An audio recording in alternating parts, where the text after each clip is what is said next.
So I've done videos on every country in the world. However, sometimes within these countries there are regions that have very distinct character that make them stick out. But when it comes to the country of India, what do most people think? They probably think of like Bollywood or like the Taj Mahal, Hinduism, all that stuff. The main chunk of India on the Southeast Asian peninsula. And I mean, that makes sense because like that's where the vast majority of people in India live. But if you look at the map of India, and depends on who you are, if you look at India with all the disputed regions, whatever, I'm not going to get into that. There's this strange section off to the east that nobody ever seems to talk about. And it's only connected by like a super narrow 22-kilometer wide corridor to the rest of the country. And this part of India is completely different from the rest of the country, with completely different peoples, and yes, they are Indian citizens. What is this strange eastern section of India called? Ladies and gentlemen, welcome to the Seven Sisters. Let's have a Geogra talk.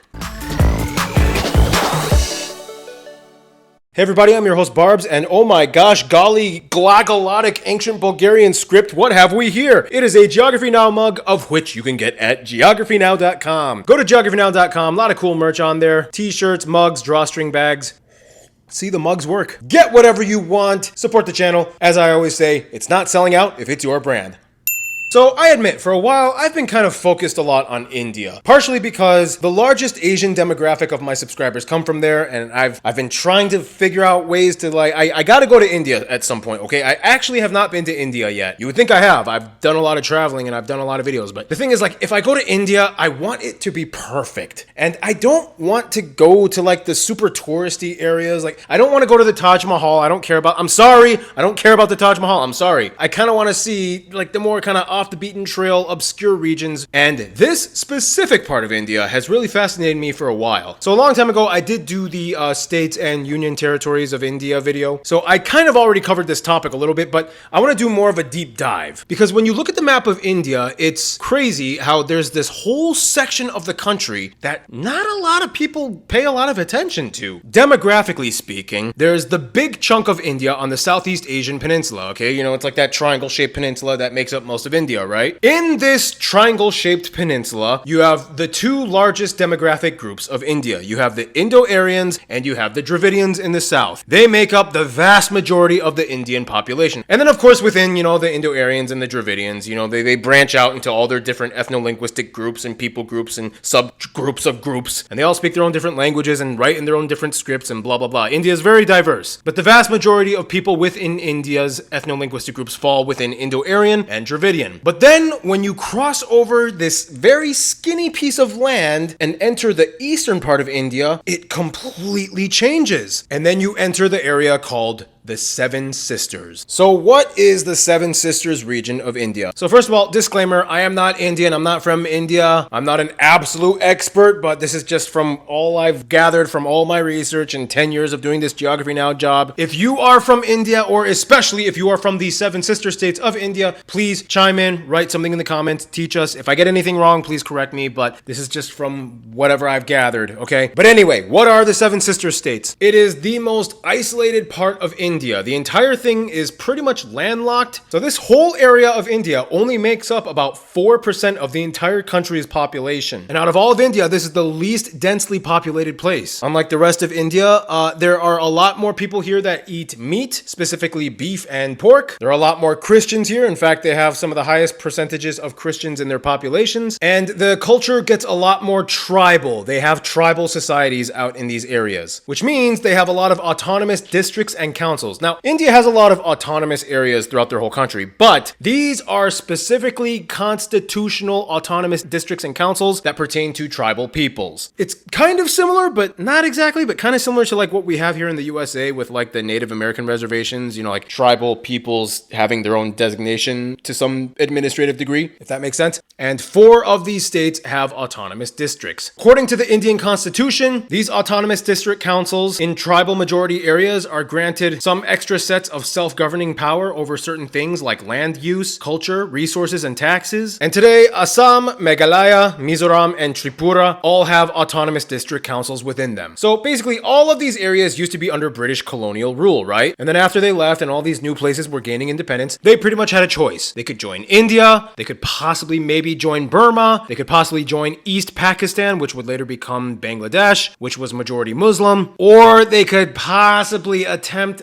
a whole thing with their own independence, but then they wouldn't be part of the Commonwealth, and it would also be weird because it's like they're landlocked, so it would be really complicated. So all these areas pretty much decided to join India. Most of these states joined amicably. They were totally fine with being part of India. There was some resistance and backlash from certain places with periods of unrest, but overall, it pretty much ended up being that they all agreed to be a part of India. Now, when you look at the peoples in these states, the majority of them don't have that, like, typical Indo-Aryan / Dravidian look that most Indians have. A lot of them actually have kind of like an East Asian look to them. And that's because this was the crossroads of 4 ethno-linguistic groups that came in over time historically and created all these 7 sisters communities and tribes. It all started off with the Austronesians. They came in first about 10,000 years ago and inhabited the areas. The largest Austronesian descendants are mostly of the Khasi and Jaintia peoples in Meghalaya. Then about 3,000 to 4,000 years ago, the Sino-Tibetan peoples came in, and today they make up the second largest ethno-linguistic group in all of the 7 sisters. Some of the largest groups being the Mishmi, Naga, Mizo, Tripuri, Bodo, and Kachari. Then about 2,000 to 3,000 years ago, the Indo-Aryans from the main chunk of India, they also came in, and they make up the largest portion of peoples in this area of India. The largest ones being the Bangla, Sylheti, and Ahomia. And finally, about 1 millennia ago, the Kradai peoples came in from the Southeast Asian peninsula. Basically, people that are related to like Thai and Lao people. They came in as well, inhabited the mountains, and also mixed in. So what you have in this region is a conglomeration of 4 major ethno-linguistic groups that came, mixed in, built kingdoms and empires and all that other stuff, and split off into tribes and subgroups and subclans of those sub-tribes and subgroups and whatever. It's a very mixed place. And with that, let's start profiling all of the 7 sisters, shall we? All right, first state, Arunachal Pradesh, capital Itangar. This is the land where the sun first kisses India, as it's the furthest eastern part. It is the least densely populated state in all of India. It only has about 1.5 million people. And this is a geopolitically complicated one because technically China still claims it. Like, if you look at Chinese maps, they will include Arunachal Pradesh in their maps. And on their maps, they call this area South Tibet. Why? Because when China took over Tibet in the 50s, they said everything that Tibet ever administered should belong to them. And this area did at one point fall under Tibet. And today, although China doesn't really try to actively fight for the area, they have been known to kind of build like small stations and villages like right on the border. And then India notices it, and then it causes a whole like dispute. Anyway, this place used to be labeled as the Northeast Frontier Agency, and it used to be considered a Union territory until 1987 when they gained statehood status. They have 26 recognized tribes, the largest being the Nishi. So obviously, similar to Tibet, you're going to kind of see like a lot of Himalayan, Tibetan style culture here. A lot of Buddhism, a lot of temples, super high, tall mountains. They have the Tawang Monastery and Gate, the Zero Valley, Golden Pagoda, Namdapa National Park. A lot of good food here, okay? They got things like tukpa, momo, and apong, which is a rice beer that they ferment inside of bamboo tubes. Very famous for that here. A lot of traditions and festivals here as well, such as Losar, which is Tibetan New Year. Also the Zero Festival of Music and the Solung Festival. If you want to go somewhere that is secluded and sparsely populated with amazing nature and mountain views, Arunachal Pradesh, go there. Next one, Assam, capital Dispur, the gateway to the 7 sisters. Awesome Assam. It is basically home to the Brahmaputra River, one of the most important and holiest rivers in all of India. This river basically like bisects the entire state of Assam. Super important. Therefore, the entire state is super fertile. It even has the world's largest river island, Majuli, located in the Brahmaputra. Assam is basically like the big sister of the 7 sisters, because a long time ago, a lot of these states were actually all just conglomerated into one state called Assam, and then they broke off and became their own states later. And Assam is the largest one. They also have 3 administrative district councils: Bodoland, Karbi Anglong, and Dima Hasao. So many ethnic groups here, the largest one obviously being the Assamese people. This is the only state in all of India that produces all types of Indian silk. Muga, or golden silk, being the rarest form, and they produce it here. It's what they're known for. About 2/3 of all of India's one-horned rhinoceri live in this state. Most of them are found in the Kaziranga National Park. They also have the Satriya dance, which is one of India's 8 recognized classical dance styles. Some people say Assam has some of the best tea in India, but Sikkim will probably argue with them. And yeah, it's the big sister of the seven sisters. Rhinos, tea, silk,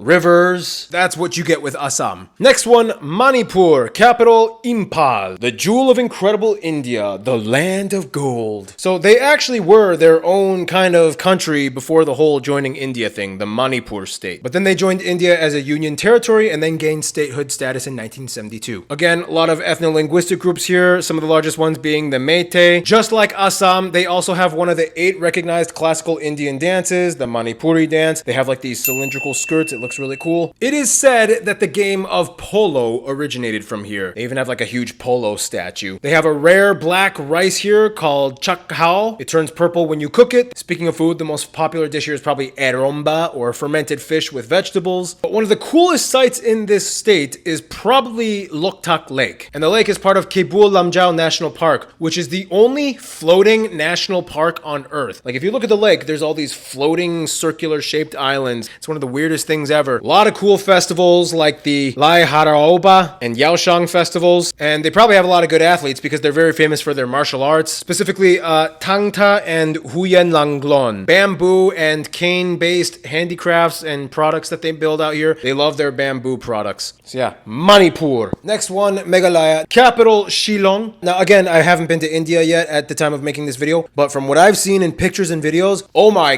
goodness, this looks like it's probably one of the most beautiful places in all of India. First of all, it's called the Abode of Clouds, where the clouds come home, the halfway to heaven state. First of all, it used to be part of the large Assam state before they broke up into smaller seven sister states until it became its own state in 1972. They have 3 administrative district councils: Khasi Hills, Jaintia Hills, and Garo Hills. And here's the thing. This is Guinness Book of World Records known as the wettest place on Earth that gets the most rainfall at about 1,200 centimeters a year. That is insane. And because of the rain, this place is very green and very lush. So much to the point where literally living root bridges are able to be formed and people can cross them. That's like Avatar level tree constructing. What do you even call that? That's like literal bioengineering. Like you're taking a living thing and engineering it into an actual like a piece of civil structure. And in their hills, there are really awesome looking caves and waterfalls. Nokhalikai Falls in the middle of the hills. It's just amazing. Lush green waterfalls. And the thing is, this is probably one of the most matrilineal tribal areas in all of India, where things like